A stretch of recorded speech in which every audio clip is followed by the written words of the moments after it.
तो hello friends, welcome welcome back to my new blog. तो hi दोस्तों, जैसा कि आप जानते हैं बोर्ड्स एग्जाम एकदम सिर पे आ चुके हैं और सभी की हालत हो गई है ख़राब, जैसा कि मेरा भी हो गया है बहुत ही बुरा हाल। तो ज़्यादातर मैंने सब्जेक्ट से प्रिपेयर कर लिए हैं। क्या प्रिपेयर का सिलेबस तो अभी तक ख़त्म ही नहीं हुआ, क्या है बताएं यार, इतना लेट हो गया। और फिर भी कोई दिक्कत नहीं, अपने लास्ट टाइम पे अपना जी जान सब लगा दूँ। अभी बची हुई मेरे एग्जाम में अभी 6 डेज़, क्या बोलूँ 5 डेज़ ही बचे हुए हैं अगर मानूँ तो लिटरली। तो इस वीडियो में सबसे पहले बताऊँगा आपको फिजिक्स की स्ट्रैटेजी कि फिजिक्स आपको कैसे पढ़ना है, केमिस्ट्री कैसे पढ़ना है, हिंदी और इंग्लिश कैसे पढ़ना है। बायोलॉजी की कल दे दूँगा ब्रो, कल पढ़ लेना बायोलॉजी के लिए। तो सबसे पहले मैं आ जाता हूँ हिंदी पे। तो हिंदी मैंने सबसे पहले आज देखा कि क्या पढ़ना चाहिए मुझे। तो मैंने सबसे पहले जीवन परिचय देखा, साहित्य परिचय, जीवन परिचय के बारे में देखा। देख रहे हैं इतनी घटिया राइटिंग जीवन में नहीं जाती थी मेरे दोस्तों, बट आज आज गई है तो क्या ही करें। सबसे पहले पत्र लेखन आता है 6 नंबर का, जिसका कि मैंने फॉर्मेट पढ़ा। और निबंध कैसे लिखना है इसको मैंने पढ़ा। उसके बाद राष्ट्र का स्वरूप मुझे पढ़ना है। आप सबसे पहले राष्ट्र का स्वरूप, अगर आपने पढ़ा कुछ भी नहीं है, राष्ट्र का स्वरूप 200 वर्डों में स्टोरी बताइए। जाके आप चैट जीपीटी पे सर्च कर लीजिएगा, आपको 200 वर्डों में चैप्टर मिल जाएगा, जो कि स्टोरी आपको मिल जाएगी। तो आप बहुत ही अच्छे से कवर कर सकते हैं। उसके बाद यहाँ संस्कृत दिग्दर्शिका में आपको सुभाषतानी महामना मालवीय को पढ़ना है। उसके बाद ये रहे 34 नंबर का खेल, हिंदी पद्यांश हिंदी गद्यांश, जो कि मैंने शॉर्ट ट्रिक्स देख लिए यूट्यूब पर से।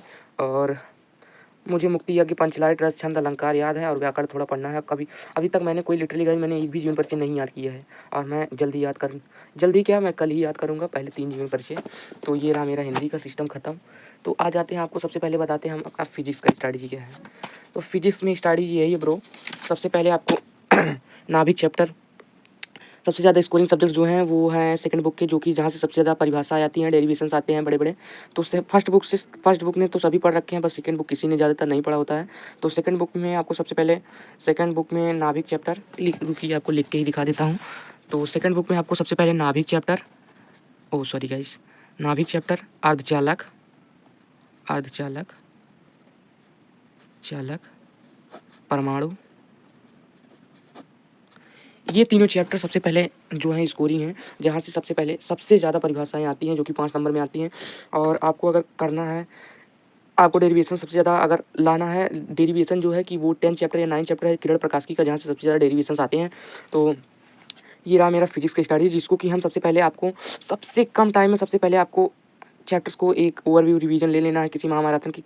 आर्ट जैसे पीडब्ल्यू वालों का चल रहा है, पीडब्ल्यू चैनल पे, पीडब्ल्यू क्लास 11 12 पे, तो आप ले सकते हैं बिल्कुल। और उसके बाद हम आ जाते हैं इधर फर्स्ट बुक में, जिसका कि सबसे पहले हम लोगों को डेरिवेशन, रुकिए आपको मैंने डेरिवेशन का एक क्लास भी लिया था, मैं उसको ही दिखा देता हूँ आपको। तो ये रहा, ओ सॉरी गाइस इसमें नहीं है क्योंकि इसमें दिखाते हैं आपको। हाँ यार, फिजिक्स का स्ट्रैटेजी का वो कहाँ गया, रुकिए दोस्तों आपको दिखाते हैं सबसे पहले। यार कहाँ गया वो, चलिए इसको छोड़िए दोस्तों, हम आपको दिखा देते हैं इंग्लिश कमांड में। तो इंग्लिश में मैंने आज प्रोज चैप्टर वाइज समरी पढ़ने की कोशिश की। द लास्ट 3 चैप्टर इंपॉर्टेंट है, the last lesson, lost spring, deep water, rattrap, indigo, जिसमें से आपको 3 चैप्टर्स पढ़ने हैं, जिसका की स्टोरी आप पढ़ लेंगे। तो सबसे पहले इसका एक लॉन्ग आंसर फॉर्मेट कैसे लिखना है ये जान लेंगे, तो लॉन्ग आंसर लिखना जान जाएगा तो शॉर्ट आंसर अपने आप लिखना जान जाएंगे। उसके बाद पोएट्री में आ जाते हैं। पोएट्री में प्रत्येक पोएम की सबसे पहले पोएट का नाम को लर्न करना है, और उसका स्टोरी में क्या था, स्टोरी में क्या क्या बताया गया उसको करना है। उसके बाद मोस्ट इंपॉर्टेंट सेंट्रल आइडिया आप जाके यूट्यूब पे सर्च कर लीजिएगा, जो कि मोस्ट इंपॉर्टेंट सेंट्रल आइडिया मैं आपको ही बता देता हूँ यहीं पे। तो my mother 66, a thing of beauty, अब कीपिंग क्वाइट, ये तीनों सेंट्रल आइडिया फिक्स है, ये तीनों सेंट्रल आइडिया पूछे जाएंगे। तीनों में से किसी न किसी की 100% प्रोबेबिलिटी आने की। उसके बाद हम आ जाते हैं सप्लीमेंट्री में। सप्लीमेंट्री में the third level, the tiger king, the enemy. उसके बाद ये रहे 3 चैप्टर्स। उसके बाद हम आ जाते हैं अपने ग्रामर वाले पोर्शन पे। ये रहा हमारा ग्रामर वाला पोर्शन, तो जिसमें हम पढ़ेंगे narration, synthesis, transformation, syntax, translation, जिसमें से मैंने नरेशन, सिंथेसिस, ट्रांसफॉर्मेशन पढ़ लिया है, जिससे सिंटैक्स और ट्रांसलेशन करना बाकी है। और लेटर राइटिंग कैसे करने हैं, तो ज़्यादातर लेटर कहाँ से आते हैं, 100% आने का चांस इसके लेटर टू एडिटर, 100% यही चांस है कि यही आएगा तो यही आएगा। मैं डंकी की चोट पे कह सकता हूँ, लेटर राइटिंग में लेटर टू एडिटर ही आएगा। मैंने इतना देख लिया, इतना मतलब मॉडल पेपर देखने के बाद मुझे पता चल गया है कि यही सब आने वाला है। उसके बाद आपको दिखाते हैं हमने केमिस्ट्री में क्या प्रैक्टिस की है। ये रहा हमारा केमिस्ट्री का प्रैक्टिस, तो जो कि हमने नेमिंग रिएक्शन किया है, नेमिंग रिएक्शन, क्योंकि सबसे ज़्यादा 5 मार्क्स के क्वेश्चंस यहीं से बनते हैं नेमिंग रिएक्शन के ही। तो अगर हम 30 नेमिंग रिएक्शन याद कर लेंगे तो हो जाएगा हमारा काम। तो ये मैंने उसकी प्रैक्टिस की थी। उसके बाद हम आपको दिखा देते हैं, रुकिए दिखाते हैं केमिस्ट्री, फिजिक्स, तो फिजिक्स, केमिस्ट्री में हमने क्या प्रैक्टिस की है, कैसे प्राप्त करें। सबसे पहले इसको मैंने 15 इंपॉर्टेंट कैसे प्राप्त करें जो कि मैंने इम्पोर्टेंट था उसको कर लिया है, कैसे प्राप्त करें केमिस्ट्री में।